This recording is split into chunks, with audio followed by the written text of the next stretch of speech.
Hello. അപ്പോൾ ഇന്നത്തെ video എന്ന് പറയുന്നത് ഒരു അൺബോക്സിങ് വീഡിയോ ആണ്. ഞാൻ കുറച്ച് പ്രൊഡക്ട്സൊക്കെ ഷീനിൽ നിന്ന് ഓർഡർ ചെയ്തിട്ടുണ്ടായിരുന്നു. അപ്പോൾ അത് നിങ്ങളെയും കൂടെ കാണിച്ചു തരാമെന്ന് വിചാരിച്ചു. മെയിൻലി കുറച്ച് കസ്റ്റമൈസ്ഡ് ആയിട്ടുള്ള പ്രൊഡക്ട്സ് ഉണ്ട്. അപ്പോൾ അതിൻ്റെ ക്വാളിറ്റിയും കാര്യങ്ങളൊക്കെ ഒന്ന് കാണിക്കാമെന്ന് ഓർത്തിട്ടാണ് ഈ വീഡിയോ ചെയ്യുന്നത്. അപ്പോൾ ആദ്യത്തെ പ്രൊഡക്റ്റ് എന്ന് പറയുന്നത് ഒരു ബാങ്കിളായിരുന്നു. നല്ല ബ്യൂട്ടിഫുൾ ആയിട്ടുള്ള ഒരു ബാങ്കിളായിരുന്നു. അത് സ്റ്റെയിൻലെസ് സ്റ്റീലായിരുന്നു. സംഭവം അതിൻ്റെ ക്വാളിറ്റി ഒന്നും പറയാനില്ല, അടിപൊളി സാധനമായിരുന്നു കേട്ടോ. ഒരു ആൻറ്റിക് ടച്ചൊക്കെ വരുന്ന, എനിക്ക് മെയിൻലി അതിൻ്റെ ആ ഒരു ലോക്കാണ് ഇഷ്ടമായത്. നമുക്ക് എന്താ പറയുക, യൂസ് ചെയ്യാൻ ഭയങ്കര എളുപ്പമാണ്.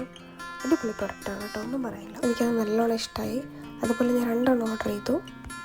ഒന്ന് എൻ്റെ ഉമ്മാക്കും ഒന്ന് എൻ്റെ സിസ്റ്ററിനും വേണ്ടിയിട്ടായിരുന്നു. രണ്ടാമത്തെ പ്രൊഡക്റ്റാണ് ഞാൻ ഏറ്റവും എക്സൈറ്റഡ് ആയിട്ടുള്ള പ്രൊഡക്റ്റ്. കാരണം അത് കസ്റ്റമൈസ്ഡ് ആയിട്ടുള്ള നമ്മുടെ പേര് വെച്ചിട്ടുള്ളൊരു നെക്ക് ചെയിനായിരുന്നു. അപ്പം ഞാനത് എനിക്കും എൻ്റെ സിസ്റ്ററിൻ്റെ 2 കുട്ടികൾക്കും വേണ്ടിയിട്ടാണ് ഓർഡർ ചെയ്തത്. ഞങ്ങളുടെ 4 ആളുടെയും പേര് വെച്ചിട്ടായിരുന്നു അത് ചെയ്തിട്ടുണ്ടായിരുന്നത്. ഒന്നും പറയാനില്ല, എനിക്കതിൻ്റെ ഫോൺ സ്റ്റൈൽ ഒരുപാട് ഇഷ്ടമായി. അടുത്തത് വന്നിട്ടൊരു ഡ്രസ്സായിരുന്നു, ഒരു മാക്സി ഡ്രസ്സ്. അത്യാവശ്യം നല്ല കംഫർട്ടബിൾ ആയിട്ടുള്ള നല്ല ക്ലോത്തിങ് മെറ്റീരിയലായിരുന്നു. അടുത്തത് വന്നിട്ട് ഒരു ബ്യൂട്ടിഫുൾ ആയിട്ടുള്ള പ്ലേസസ് ആയിരുന്നു. ഭയങ്കര ക്യൂട്ടായിട്ടുള്ള ഒരു പ്രൊഡക്റ്റായിരുന്നു കേട്ടോ. നമുക്ക് ഈ സ്ലീവ്ലെസ് ആയിട്ടുള്ള ഡ്രസ്സിൻ്റെ കൂടെ പെയർ ചെയ്യാൻ പറ്റിയൊരു പ്രൊഡക്റ്റായിരുന്നു. അതിൻ്റെ ക്വാളിറ്റിയും കൊള്ളായിരുന്നു. ഒരു കോട്ടൺ മെറ്റീരിയലും കൂടെ ആയിരുന്നു കേട്ടോ. നിങ്ങൾക്കത് എല്ലാത്തിൻ്റെ കൂടെ പെയർ ചെയ്യാൻ പറ്റും. ഇത് വന്നിട്ട് എനിക്ക് ഇഷ്ടമുള്ള കളറാണ് ഓഫ് വൈറ്റ്. അപ്പം ഞാൻ അതിലിങ്ങനെ എന്തെങ്കിലുമൊക്കെ ഓർഡർ ചെയ്യാനായിട്ട് ഇങ്ങനെ ഇരിക്കുകയായിരുന്നു. അങ്ങനെ വിഷ് ലിസ്റ്റ് കിടന്ന് കുറച്ച് നാൾ പഴകി കഴിഞ്ഞപ്പോഴത്തേക്ക് പുള്ളിയെ ഞാൻ ഓർഡർ ചെയ്തു. ഇത് ആക്ച്വലി ഒരു ചെറിയ ടോപ്പും ഒരു ക്രോപ്പ് ടോപ്പും സ്കേർട്ടുമാണ്. അപ്പോൾ ഞാൻ മെയിനായിട്ട് ഈ ഡ്രസ്സിന് വേണ്ടിയിട്ടാണ് ആ പ്ലേസസ് ഓർഡർ ചെയ്തത്. രണ്ടും കൂടെ പെയർ ചെയ്യുമ്പോൾ അടിപൊളിയായിരിക്കും എന്ന് വിശ്വസിക്കുന്നു. അടുത്ത പ്രൊഡക്റ്റ് വന്നിട്ട് റിങ്സ് ആയിരുന്നു. 2 റിങ്സ് ഉണ്ടായിരുന്നു. എനിക്ക് വലുതായിട്ട് ഇഷ്ടപ്പെട്ടില്ല. കാരണം നമ്മൾ പിക്ചറിൽ കണ്ട ഒരു ക്വാളിറ്റിയും കാര്യങ്ങളും എനിക്കതിനെ ഫീൽ ചെയ്തില്ല. പക്ഷേ ഒരു രക്ഷയില്ലായിരുന്ന സാധനം. ഞാൻ കസ്റ്റമൈസ് ചെയ്ത പ്രൊഡക്റ്റാണ്. ഇത് വരാൻ കുറച്ച് താമസിച്ചു. ഈ നെക്ലേസസ് വരാൻ താമസിച്ചു.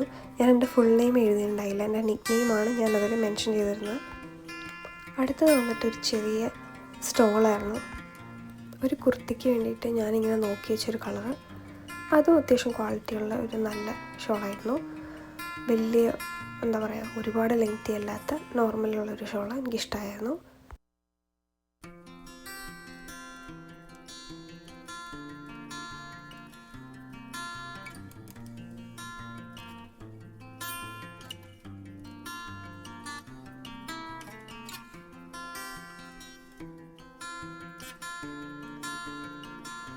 ഇതും ഞാൻ ഈ ഓർഡറിൻ്റെ കൂടെ തന്നെ പർച്ചേസ് ചെയ്തൊരു സ്കാർഫ് ഷോളായിരുന്നു.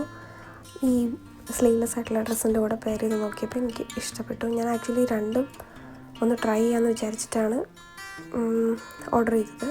അപ്പോൾ നിങ്ങൾക്ക് ബ്ലേസേഴ്സ് ആണോ അതോ സ്കാർഫ് ഷോളാണോ കൂടുതൽ ഇഷ്ടം എന്നുള്ളത് കമൻറ്റ് ചെയ്യുക. പെർഫെക്റ്റ് ഫിറ്റായിരുന്നു ഡ്രസ്സെല്ലാം. എനിക്ക് നല്ലോണം ഇഷ്ടമായി. എസ്പെഷ്യലി നെക്ലേസ് എനിക്ക് ഭയങ്കരമായിട്ട് ഇഷ്ടമായി. അപ്പോൾ ഇന്നത്തെ വീഡിയോയിൽ ഇത്രയേ ഉള്ളൂ. ഏത് പ്രൊഡക്റ്റാണ് നിങ്ങൾക്ക് ഏറ്റവും കൂടുതൽ ഇഷ്ടമായെന്നുള്ളത് കമൻറ്റ് ചെയ്യുക.